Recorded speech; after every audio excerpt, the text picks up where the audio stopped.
Hello, SOC 135 Population Studies class.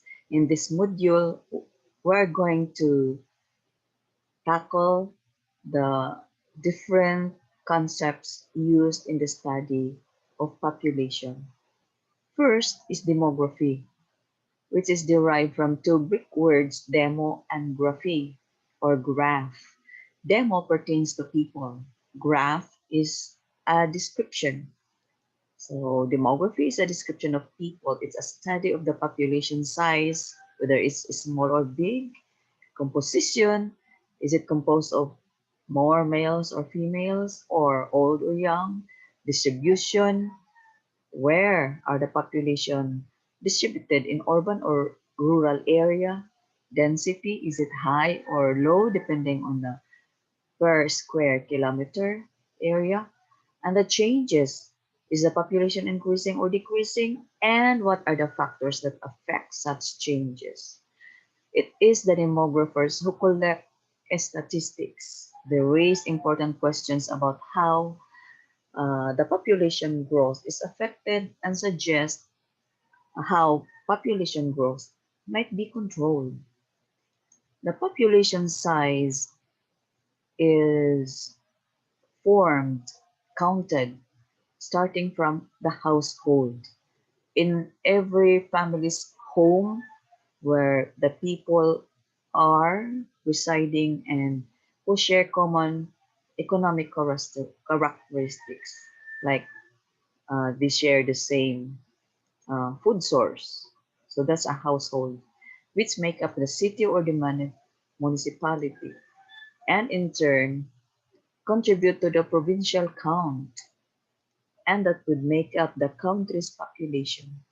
The Philippines, as belonging to the Southeast Asia, is one of the 11 countries here that total to 662 million people in Southeast Asia. Philippines is the second in Southeast Asia in terms of population, 109.6 million people, second to Indonesia with 271.7 million population. The least country population is in Brunei with only half million population. And this contribute to the world's population, which at mid 2020 is at 7.7 billion people. Population Reference Bureau, the source of this, classified the world population into situated either in more developed countries, less developed, or least developed. And in terms of income, high income, middle income, still subdivided into upper middle or lower middle income, and the low income.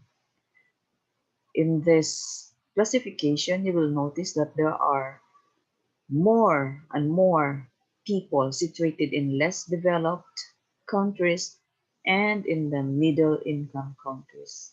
Only fewer people in the more developed and in the high income countries. 12,000 years ago, in anthropological lessons, during the cultivation age, there were just 5 million people. But around year to 1750, the world population began to spike upward so that there were more than 18 million people added each year. That contributed to the population 6.9 billion by 2010. And for this year, the population became 7.8 billion people. Now, what are the countries considered to be most populous? There are usually the top 10 countries. I just made it into 13, so Philippines will be included. So we know where is the Philippines when it comes to populous countries in the world. So we rank at 12th with 109.6 million people. Okay. Top 10 up to Japan. If you notice in this list, most of the populous countries are found in Asia, different parts of Asia. In fact, there are three from South Asia, India, Pakistan, and Bangladesh, and East Asia, China, and Japan. Age and sex composition, the most basic characteristics of a population, and differ in every population. Now, the age may be young, old, or median population.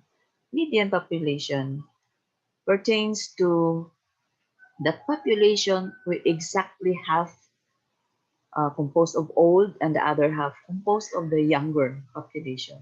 The sex composition pertains to the number and proportion of males and females, and together with the age composition in every age group.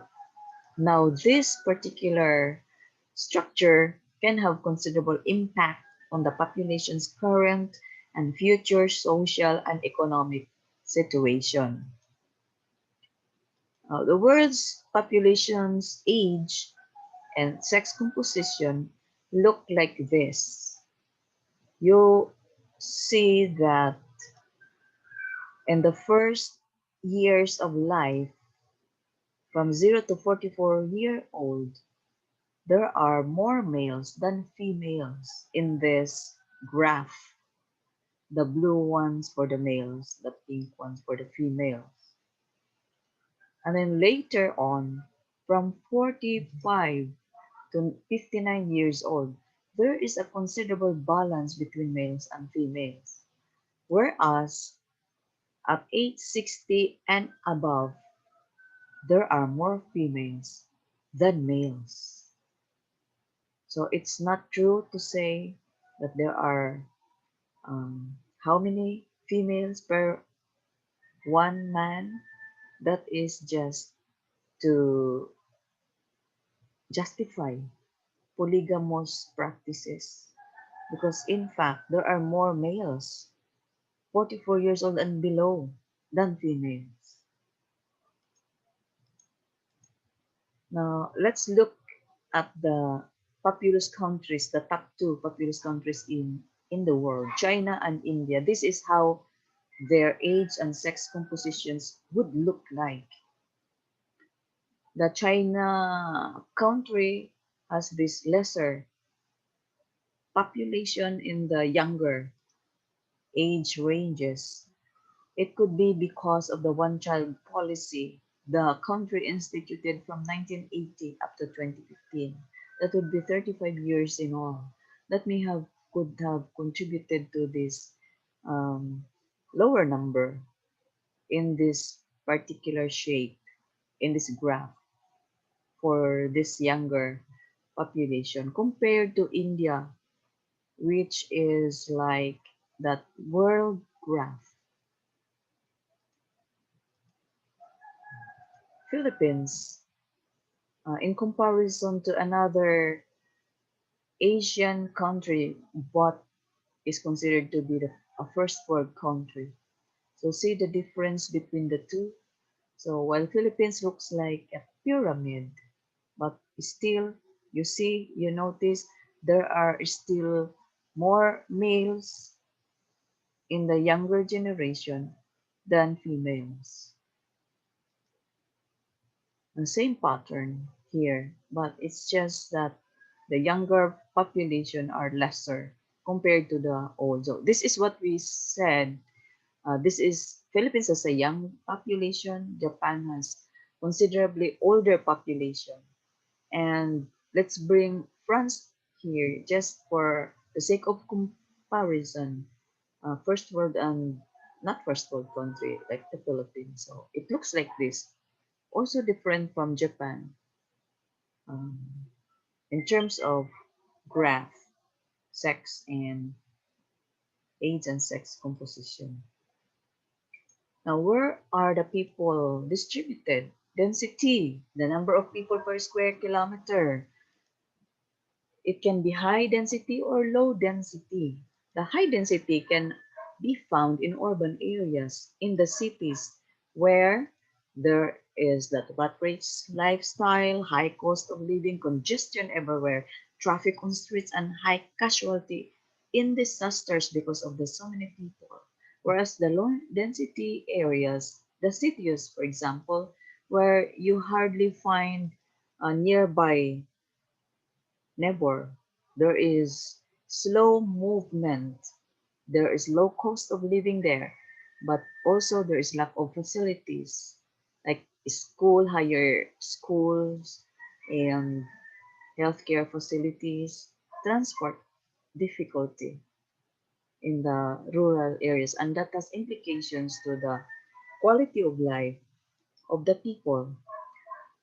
This is the world's population distribution and density. India here, as you see, the density, the red color has the high density, the light colors as the low density.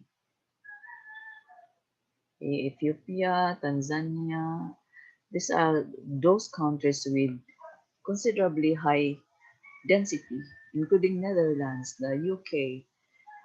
Canada has low density at only 3.78 per square kilometer. Okay. And the Philippines has 365. When we look at the list of these countries, it looks like this. The Philippines here ranks 23 with 365.3 people per square kilometer. It considers the surface area of the country. So Macau has the highest density with 21,450 people per square kilometer, followed by Singapore, Hong Kong, Bahrain.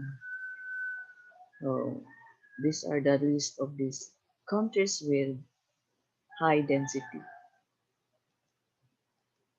Now, factors affecting population change can be fertility, can be mortality or migration. It depends on the number of live births women have, possibly affected by social, cultural, environmental, economic, and health.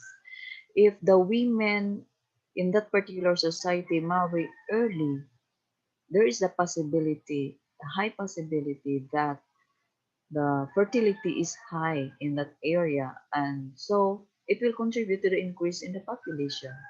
The mortality or death that occur within a population is linked to many factors such as age, sex, race, occupation, and economic status. Most likely, also, the incidence of death can reveal much about a population's standard of living and health care.